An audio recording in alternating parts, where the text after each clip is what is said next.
Okay, dekat Hyundai dapat lagi free gift. Okay, this one is quite special juga. Hyundai Santa Fe.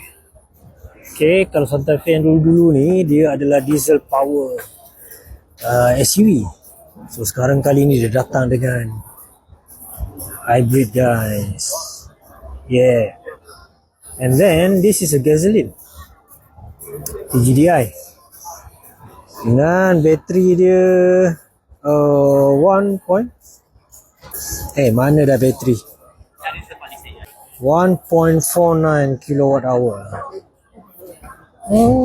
Quite big and quite nice as well.